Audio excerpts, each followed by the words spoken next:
Welcome to the Health Headliner podcast by Tudu Digital. Our content is informational only and not medical advice. Please consult your provider.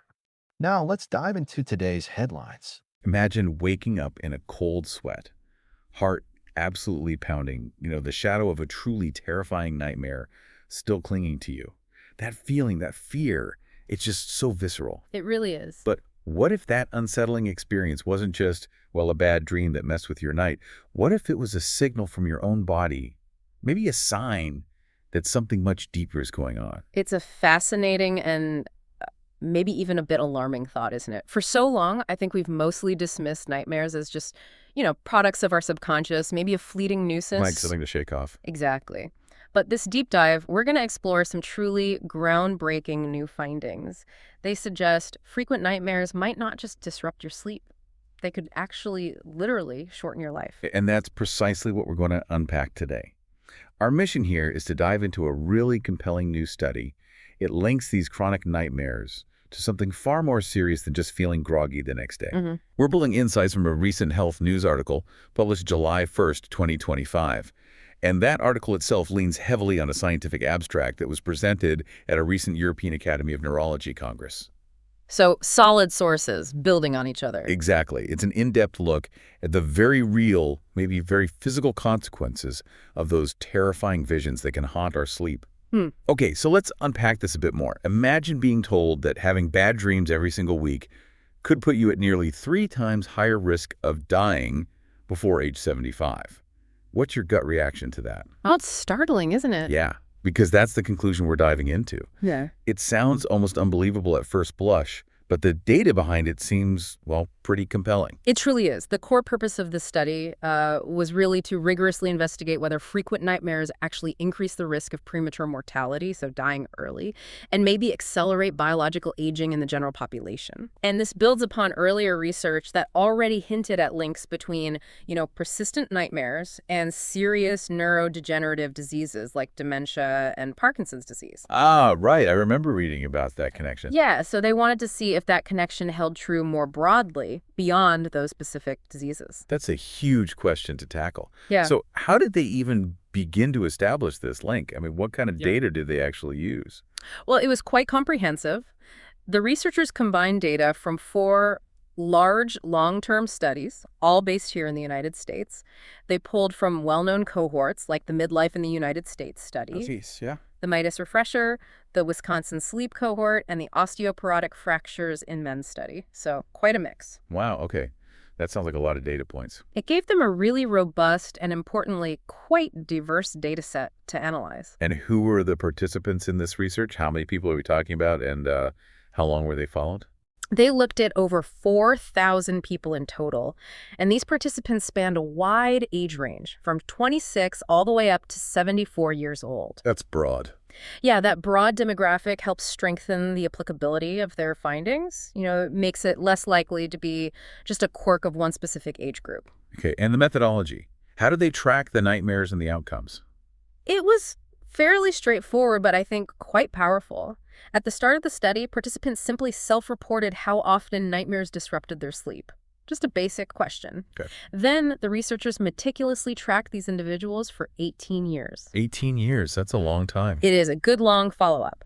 And they noted all-cause premature mortality specifically. They defined that as death before the age of 75. And did they see many premature deaths in that group? Out of that large group, 227 premature deaths occurred during the follow-up period.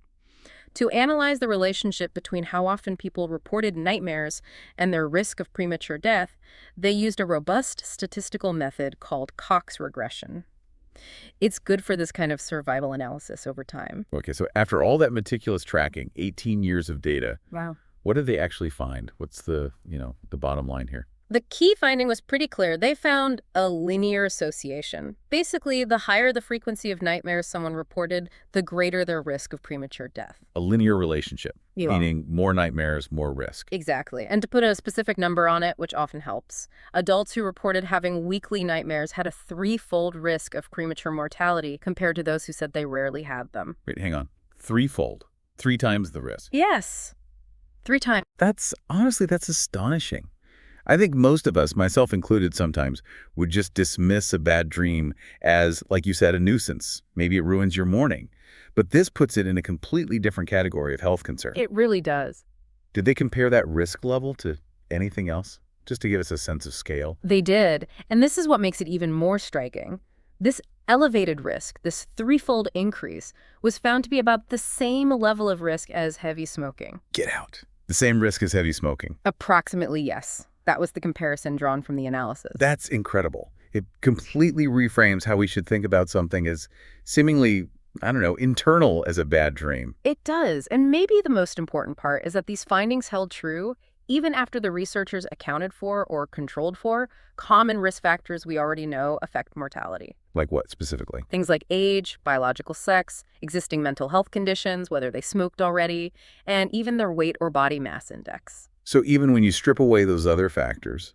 Exactly. Yeah. Even accounting for those, the nightmare frequency itself still stood out as an independent, significant risk factor for dying before 75. Okay, but the real mystery then, the question that's probably buzzing in everyone's mind right now is how? How could a terrifying dream, something happening in your head while you sleep, actually leave a physical mark on your body? Right. How might a scream you never actually utter somehow accelerate your biological aging? What's the science starting to unravel there? That really is the million-dollar question, isn't it? And the researchers did look into this. They examined what are called epigenetic clocks. Epigenetic clocks.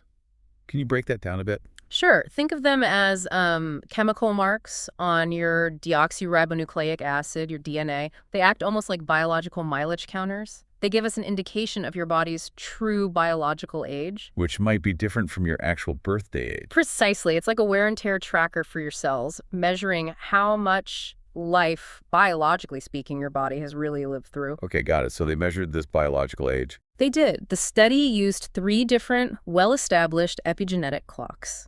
They're called Denaden physical activity, Grimmage, and phenoage. Different ways of measuring that biological mileage. And what did they find when they looked at these clocks in relation to nightmares?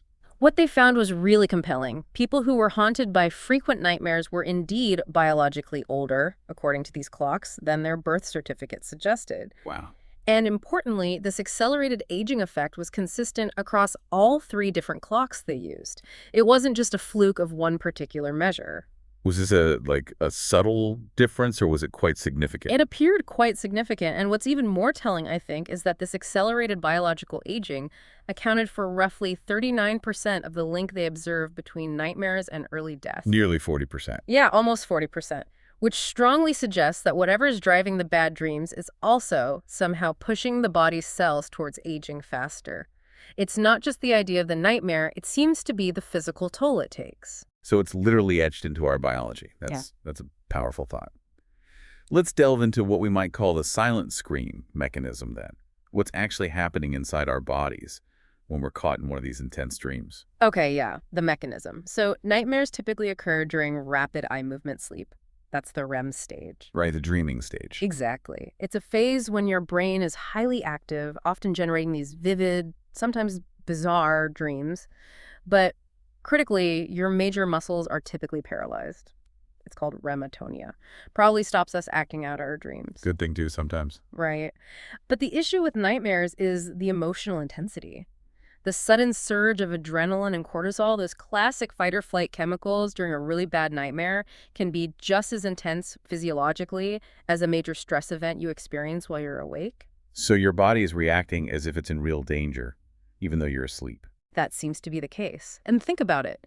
If that internal alarm bell is ringing night after night, the body's stress response system might actually remain partially activated even throughout the day, a kind of chronic, low-level alert status. That sounds absolutely exhausting just thinking about it, and surely not healthy in the long run. Definitely not. Continuous chronic stress takes a significant toll on the body. We know it can trigger widespread inflammation, it can raise blood pressure, and there's evidence it can even speed up the aging process at a cellular level, partly by wearing down the protective tips of our chromosomes, the telomeres. Okay, so that's the stress component. What about sleep itself? Well, that's the other hit. Being jolted awake by nightmares or even just having that intense experience profoundly disrupts your deep sleep stages. And deep sleep is absolutely crucial. It's the time when your body performs essential cellular repair, clears out metabolic waste from the brain, all that vital maintenance work. So you get this double whammy, basically. Kind of a 1-2 punch, yeah. Yeah. You have the constant stress from the nightmare experience itself, maybe lingering into the day, and then you have the disruption of that vital restorative deep sleep.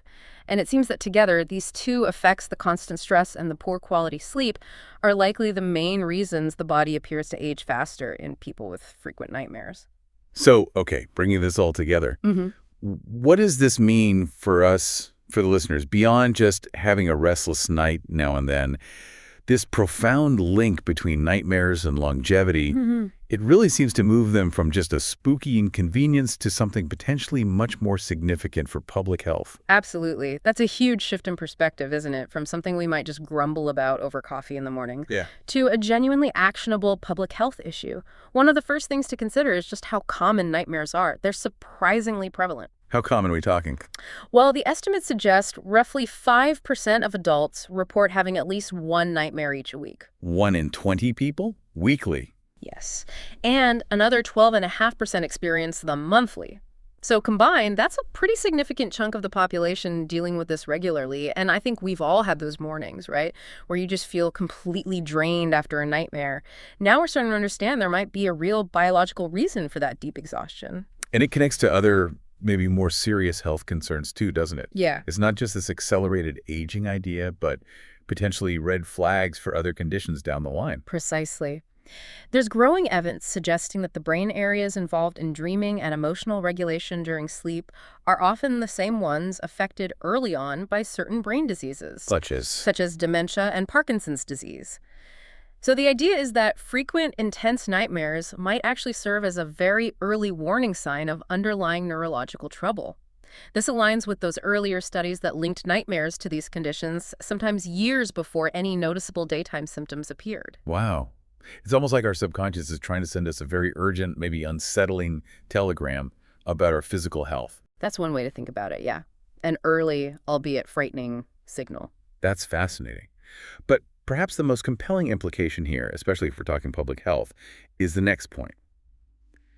Because nightmares are both frequent and crucially treatable, these findings elevate them.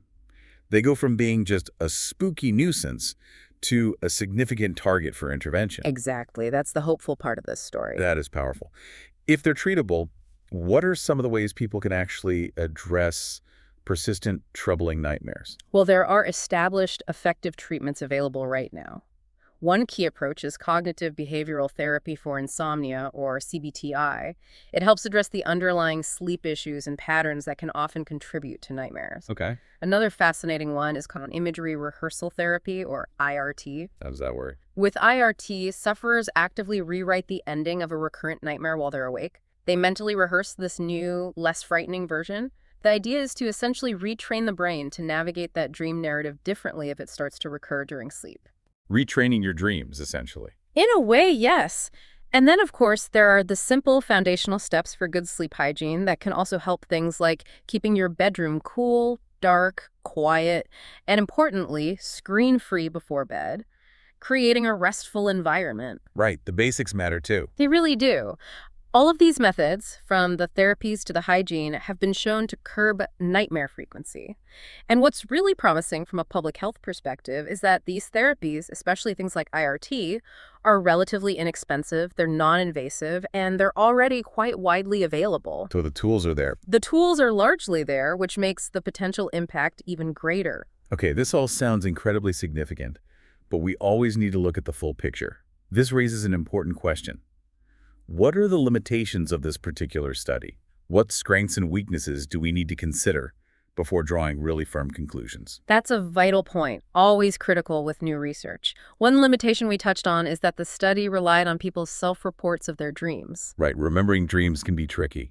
Exactly. And it can be challenging for people to consistently differentiate between, say, a typical bad dream, which many people experience now and then, and a true nightmare, which is generally defined by waking you up and causing significant distress. That distinction can be fuzzy in self-reports. Makes sense. Well, also, it's important to note a potential demographic bias. As we mentioned, the data came from large U.S. cohorts, but most of the participants within those cohorts were white Americans. So the findings might not apply equally to everyone. Correct. We need further studies across more diverse populations, different ethnicities, different countries, to really confirm if these results hold true universally. And what about the biological aging measurements? You said they measured it. Yes, but they measured biological age only once, at the baseline, the beginning of the study. So while it establishes a strong link at that point in time, the study can't yet definitively say whether actively treating the nightmares could actually slow down that biological clock over the following years. That needs more research. Okay, a snapshot rather than a movie on that front. Sort of, yeah. And perhaps most crucially, we need to remember this work was presented as a conference abstract. Meaning it hasn't been fully peer-reviewed yet. Exactly. It hasn't yet undergone that rigorous process of scrutiny by other independent scientists, which is a vital step for validating scientific findings before they're published in a journal. So we should view this as a preliminary finding, a very exciting and potentially important one, but still preliminary.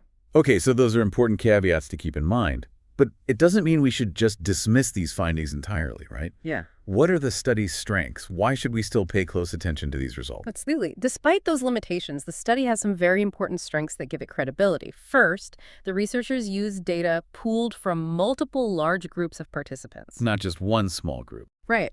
That adds to the robustness of the data and helps ensure the findings aren't just some peculiarity unique to one specific cohort. Second, the long follow-up period, 18 years, is a major strength. It provides a strong longitudinal perspective, which helps establish potential cause and effect relationships more clearly than a simple snapshot study could. Okay. And third, perhaps very significantly, they relied on official death records to determine mortality, not just asking people if they were still healthy. So, objective data on the outcome. Exactly. Using official records for the primary outcome makes the findings much more reliable. It means we can't easily dismiss this connection as just a statistical fluke or reporting bias. There seems to be a strong foundation here that definitely warrants follow-up investigation. Okay, so if we try to connect all these dots, look at the bigger picture. It really suggests a fascinating new frontier in health, doesn't it? One where our dreams, these things we often ignore, might hold startlingly direct clues to our longevity and our overall physical well-being. Absolutely. I think the future implications of this line of work are potentially huge. If other research teams can replicate these results, maybe refine the measurements, and confirm the findings through that crucial peer review process, Then what? then you could imagine doctors actually starting to routinely ask patients about their nightmares during regular checkups. Really? Like they ask about diet or exercise? Potentially, yes. Much like they measure your blood pressure or check your cholesterol levels today, it could become another standard health assessment question. A simple inquiry: are you troubled by frequent nightmares? That might unlock profound insights into a patient's underlying physiological stress and overall health trajectory. That would be such a paradigm shift in how we view nightmares, wouldn't it? Hmm. Moving them from the realm of psychology or just bad sleep into core physical health monitoring. It really would, and it opens up this rare and potentially powerful opportunity. If these effective available therapies we talked about can be scaled up. CBTI, IRT. Yes. If we make those more accessible for people troubled by frightening dreams, we could potentially add healthy years to people's lives while also significantly improving the quality of the hours they spend asleep. It becomes about more than just feeling rested. It's about potentially extending healthy lifespan, improving the very fabric of our lives based on addressing our dreams. It really makes you think about the quiet battles we might be fighting in our sleep, the toll they might be taking without us fully realizing it. Mm-hmm. So, as you, the listener, reflect on this deep dive, maybe take a moment to consider your own sleep habits. Do you experience recurring nightmares? If so, how do they impact you, not just emotionally, but maybe physically the next day? Perhaps this conversation prompts you to be a bit more mindful of your sleep health overall. It's worth considering. And maybe, just maybe, consider discussing persistent, troubling nightmares with a healthcare professional, understanding, based on this emerging research, that addressing them might not just lead to better, more peaceful nights, but potentially contribute to a longer, healthier life overall. That's a truly profound thought to end on. Thanks for tuning in to the Health Headliner podcast by To Digital. Like and subscribe for more health news and breakthroughs. Stay healthy and informed. See you next time.